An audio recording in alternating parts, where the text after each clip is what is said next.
Hello and welcome to today's edition of the Daf Yomi, Masechet Tzakte Bekorot Daf 42 Omadei. So let's dive straight in. Allah Tanya. Why then is it taught in the Brisa that the verse, then your valuation shall be for a male, in Leviticus 27:3, includes one whose status as male is certain, but not a tumtum of a hermaphrodite? So what's the footnote? Tumtum va'al ragon. So I say it again. The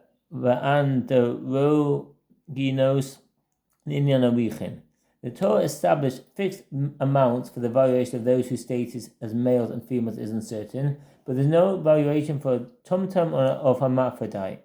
Therefore, if a tumtum hermaphrodite said, "My valuation is upon me," or if someone else about to give the evaluation of a tumtum hermaphrodite, he is not obligated to give any money. The halacha is according to the Mishnah Tractate Richin 2a. This halacha does not follow the opinion of Rav Chisda that a tumtum is in an uncertain case, and that the mention of a tumtum should be deleted from the Brisa. The Rambam rules similarly with regard to all Brisa cited in this discussion. That's in the Rambam Sefer Haflah, Hilchot Arichim 1:5, see Lechem Mishnah on Sefer Nashim, Hilchot Yishub 4:10. The Gemara answers, omit from this Brisa the mention of a tumtum, as this is referring only to a hermaphrodite, which is a distinct entity. The Gemara suggests, come and hear the continuation of that Brisa. One might have thought that these shall not be evaluated according to the valuation of a man, but they should be evaluated according to the valuation of a woman. Therefore, the verse states the male. And in the following verse it states, and if she is a female, then the evaluation shall be 30 shekels, Leviticus 27:4, indicating only one whose status as a male or female is certain, but not a tumtum of hermaphrodite, which are categorized as neither male nor female. The Gemara again answers, omit from this Brisa the mention of a tumtum, as this is referring only to an hermaphrodite. The Gemara suggests, come and hear a Brisa discussing the peace offering with regard to which it states, whether male or female, Leviticus 3:1. This indicates only a definite male or definite female, but not a tumtum of hermaphrodite. So what's the footnote? The Goronios, the Inam Carbon. If one consecrated an animal as a tumtum of hermaphrodite as an offering for sacrifice on the altar, his consecration is of no effect, as though he consecrated sticks and stones. This is because inherent sanctity does not take effect on them, and they remain entirely non-sacred. And that's in the Rambam Sefer Haflah, 3:10. Yet again, the Gemara responds, omit from this Brisa the mention of a tumtum. The Gemara suggests, come and hear a Brisa. It states with regard to a burnt offering from a male, Leviticus 1:3, from which can be inferred, but not a female. When it says below, when with regard to a burnt offering from sheep, a male, Leviticus 1:10, a second time, it is difficult to understand, as there is no need for the verse to state this. Why must the verse state a male again? This serves to exclude a tumtum and an hermaphrodite, which is disqualified as burnt offerings. The Gemara answers, omit this Brisa from the mention of a tumtum.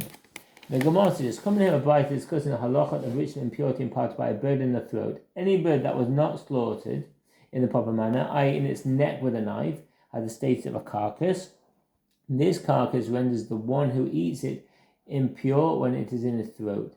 Bird offerings which are killed by pinching the nape of the neck with a fingernail are the exception to this principle, and they do not impart impurity with regard to a bird that is worshipped as a deity, or one set aside for idol worship, or one given as payment to a prostitute, or one that was given as the price of a dog, Deuteronomy 23:19, and similarly with regard to a bird that is a tumtum of hermaphrodite.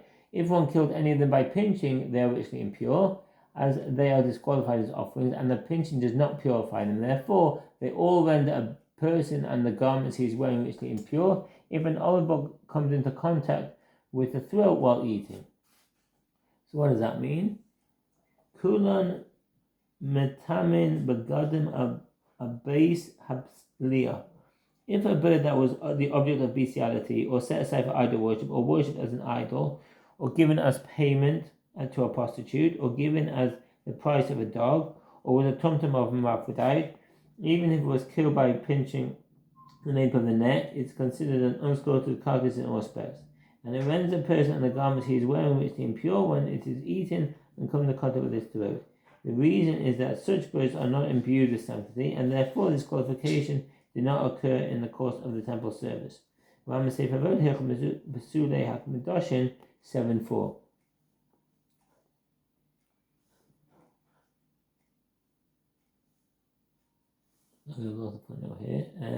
Rabbi Elazar says, if one pinches the neck of a tum-tum or a hermaphrodite, it does not render the person on the garments he's wearing richly impure when they're in the throat, as they are in fact fit to be sacrificed. As Rabbi Elazar would say, whatever is stated in the Torah, explicitly in the Torah, male and female, you should exclude a tum-tum and a hermaphrodite from among them, as the status is uncertain. This applies to animal offerings with regard to which the Torah states male and female.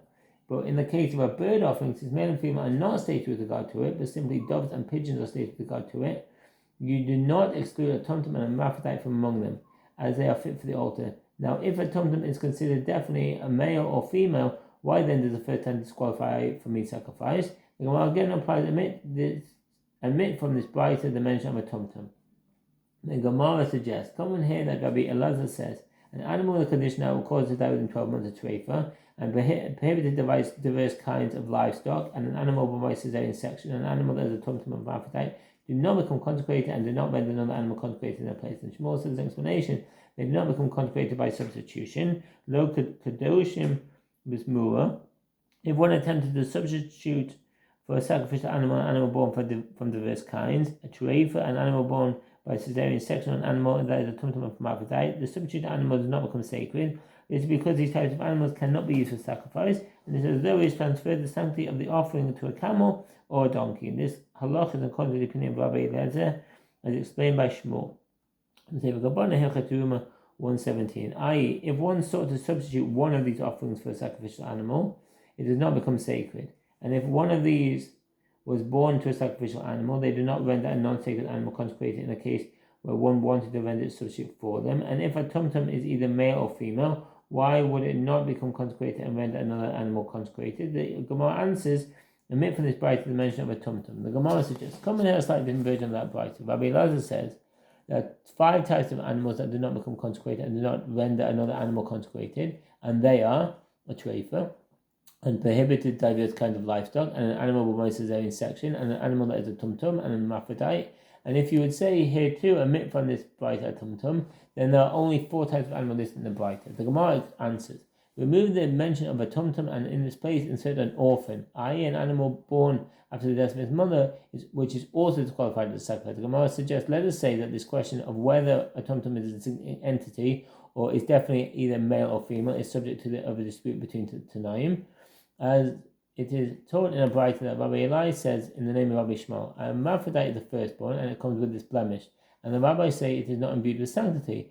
Rabbi Shimon ben Yehuda says, in the name of Rabbi Shimon, the verse states male, Deuteronomy 15:19, and wherever it is stated male, this serves to exclude only a tum-tum and a hermaphrodite.